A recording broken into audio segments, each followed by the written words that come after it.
Whether you're new or returning to our channel, welcome to Smithsdale Farm.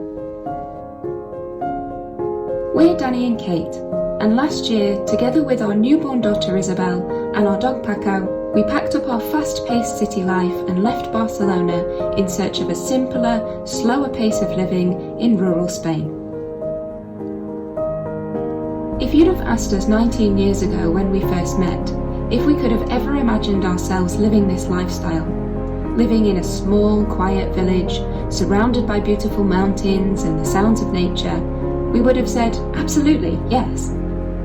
Although, back then, we probably would have guessed it would have been a farm tucked away somewhere in North Yorkshire or the Cotswolds, rather than here in Catalunya. Owning our own land and building our life together with our own hands has been a long manifested dream of ours. Although we'd owned our little piece of the mountains since 2020 and had been travelling back and forth regularly from Barcelona at weekends, we finally moved to the countryside in October 2023. We moved into a house in the village 15 minutes away from our 12-acre homestead and began with some of autumn's most important jobs, tree pruning.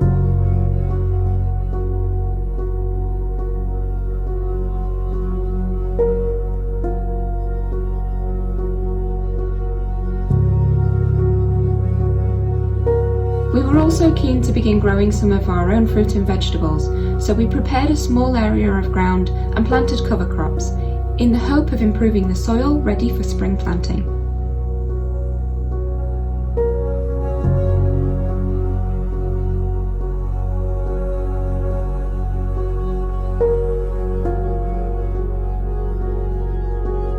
If you're not already subscribed to our channel, we'd love to have you join us for all the adventures that are yet to come. And if you want extra updates and exclusive content, you can join us over on our Patreon.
We celebrated our first Christmas in our new home with decorations from the land.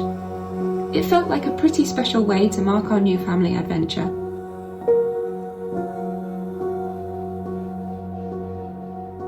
And we made some festive bouquets to gift to friends too.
As winter really set in, we continued with some land maintenance, getting to as many jobs as we could between house renovations and many newborn sleepless nights.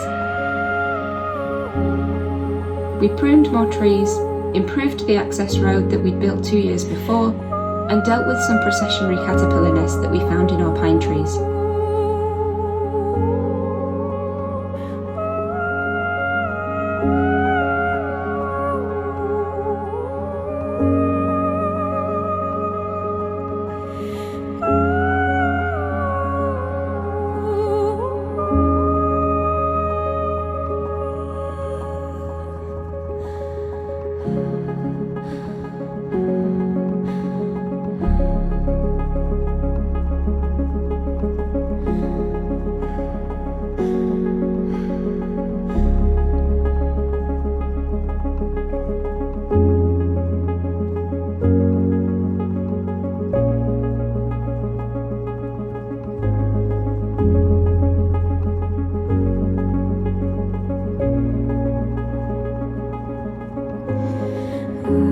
Although the moths are harmless, the caterpillars are covered in tiny hairs that can be deadly to pets and incredibly harmful to humans too, especially children.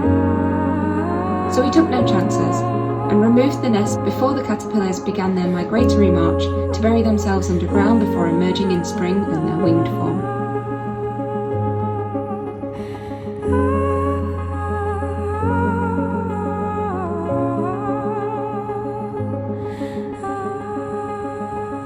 We ended the year by collecting firewood from our land and heating our village house with the big old fireplace in the living room.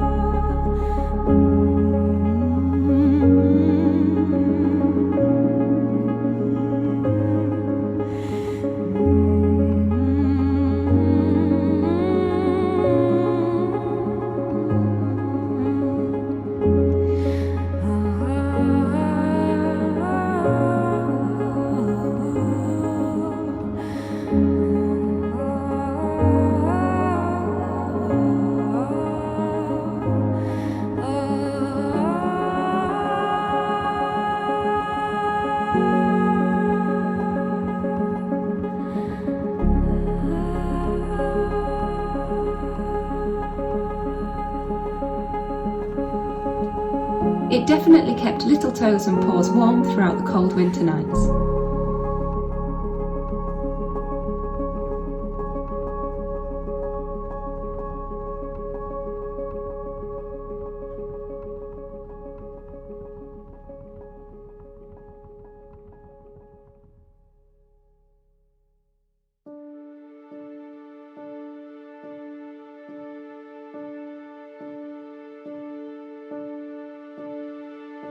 We kicked off the year by planting our first trees in our orchard. We planted a loquat, almond, plum and satin peach. Then we added a cherry, peach, walnut and pomegranate.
Soon after, we added some vines, planting kiwis and grapes, and harvested some cañas from the local riverside to build a trellis for the grapes to grow up.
We pruned more trees and added organic fertiliser to the olive trees before spring began to roll in. Soon the annual fire ban would be upon us, meaning no use of the chipper. So we tried to tackle as many of the abandoned trees as we could before the ban would stop any more work in its tracks.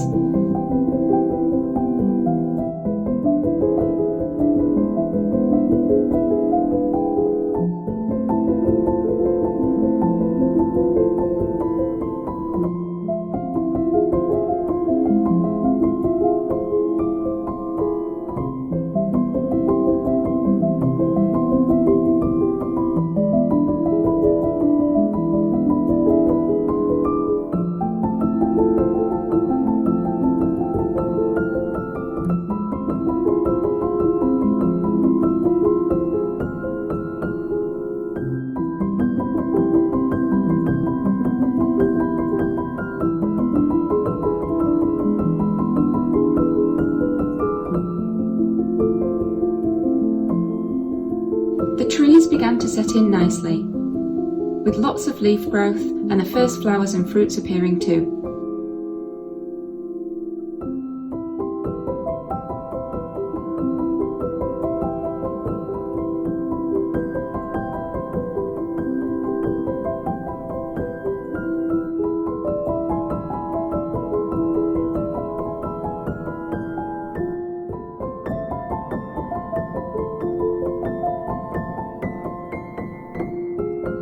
But our delight at our green-fingered success didn't last for long, as our new trees got attacked by a leaf-eating bug.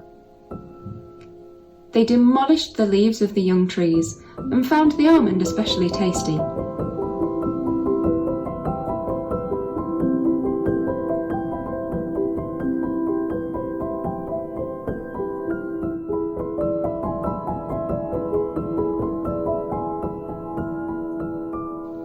We sprayed them down with a washing liquid solution and just had to wait it out and see if the trees would recover.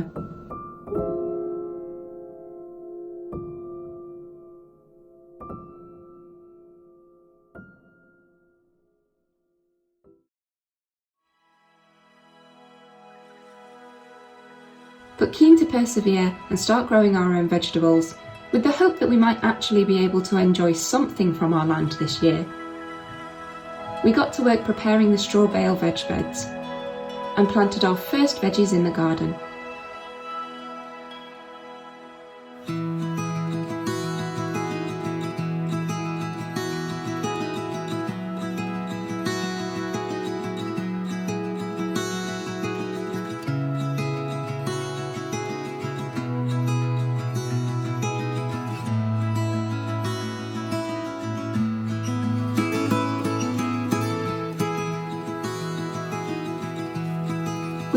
try this method as a way to retain extra moisture and combat the harsh effects of the summer droughts that we get here.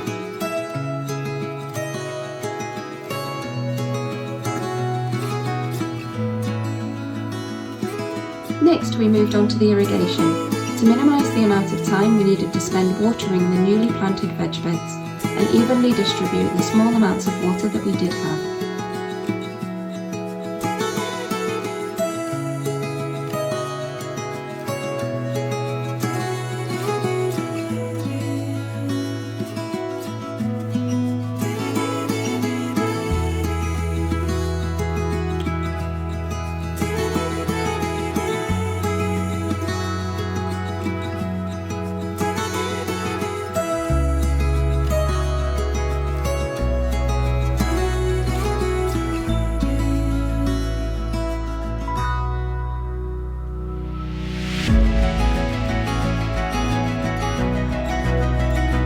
Once the irrigation was installed, we added more plant stocks with more summer fruits and vegetables and herbs.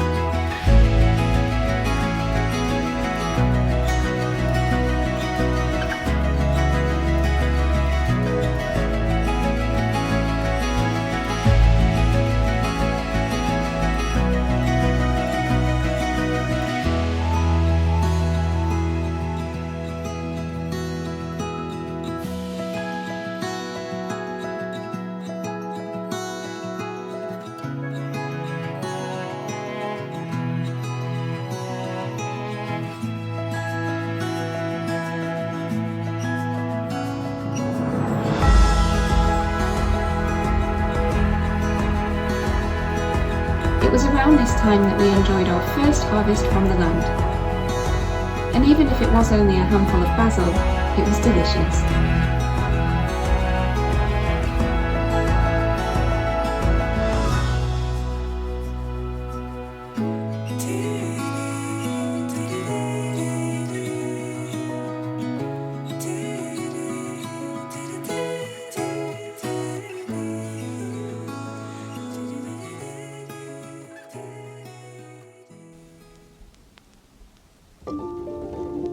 In May, we prepared for the usual end of spring rains to come, to give the olive trees a much needed drink before turning their flowers into fruits. But the rains didn't come, and we watched as our flowers dried out and dropped off, and with them, any hope of a harvest from our trees this year. But the straw bales were doing a great job and retaining a lot of moisture. And so we focused our attention to watering the trees and vegetable garden.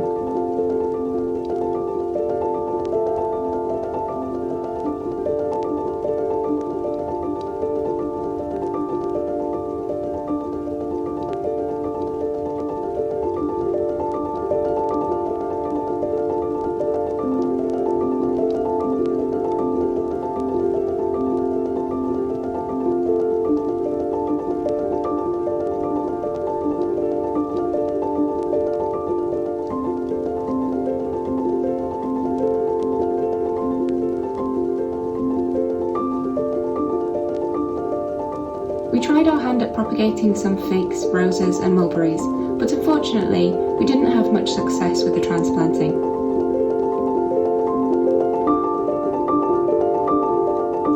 We think that the delicate roots got damaged and everything died. But you win some, you lose some, and we'll just try again this year.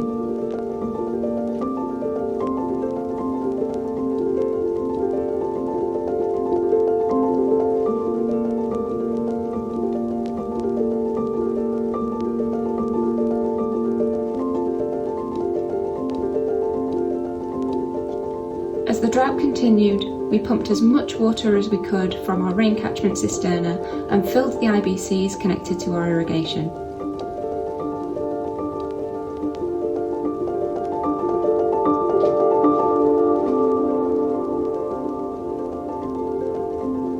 But by midsummer the tanks were almost empty and the cisterna was running dry.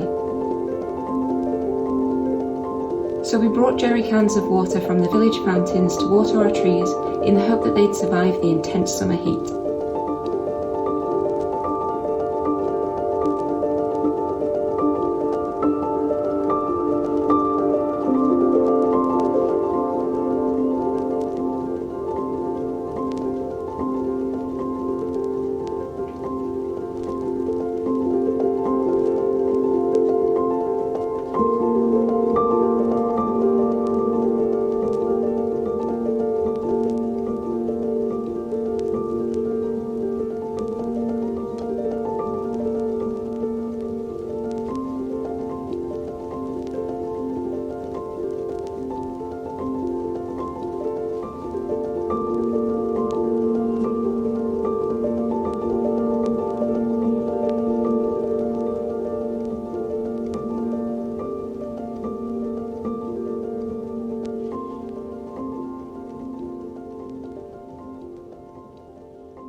As summer came to an end, we finally started to see some rain in the forecast.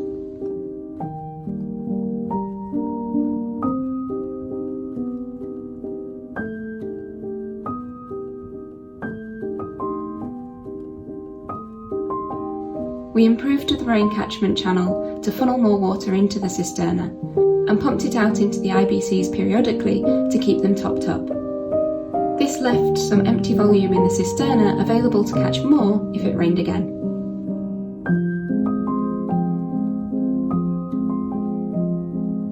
And so, with some water reserves back in the IBCs, it was time to plant a selection of winter vegetables and add more irrigation.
A few weeks later, they were setting in really well, and Isabel was enjoying exploring the garden and sampling some of our homegrown goodies.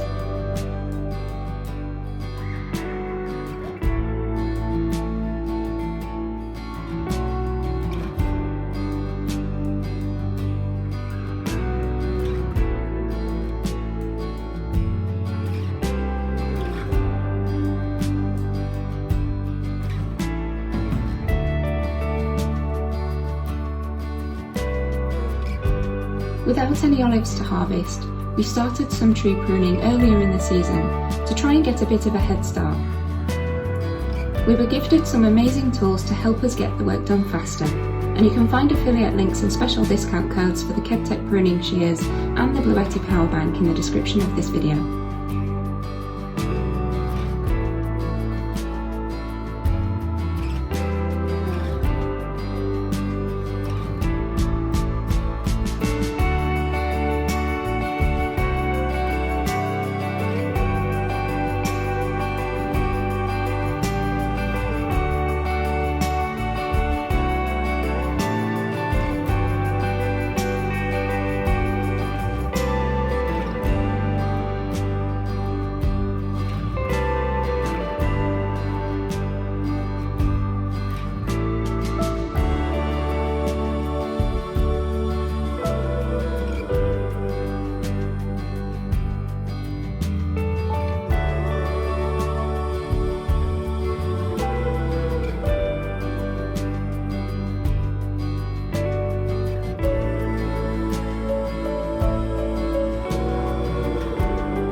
Although we felt like we were getting off to a really good start with autumn's land maintenance, and we were pleased with how well the garden was doing, the weather had other plans.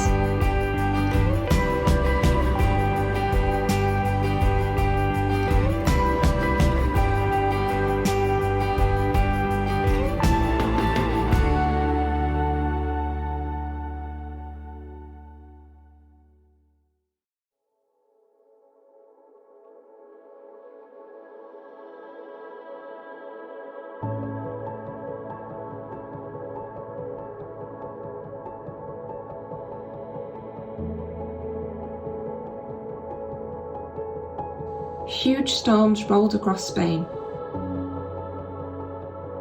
With 5,000 litres already pumped out of the cisterna and 5 IBCs all full to the brim, we found ourselves inundated with water but unable to catch more. Although grateful that we didn't experience any of the major flooding and destruction that other areas of Spain did, some parts of our mountain track collapsed and our little stone house definitely got a bit soggy from the overflow.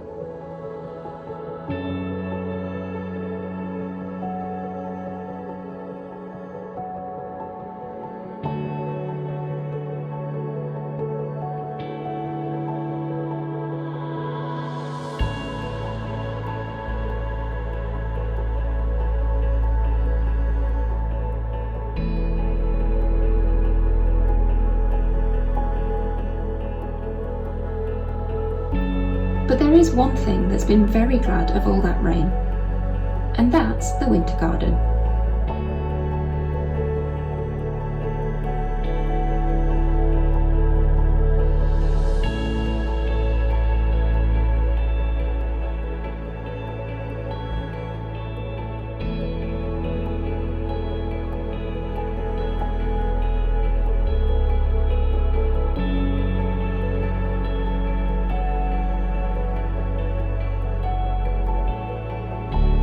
We've been pumping out water from our cisterna into the IBCs and topping up what we've been using for our irrigation. But the overflow that's currently directed straight down towards the stone house is definitely something that's going to have to be redesigned pretty sharpish.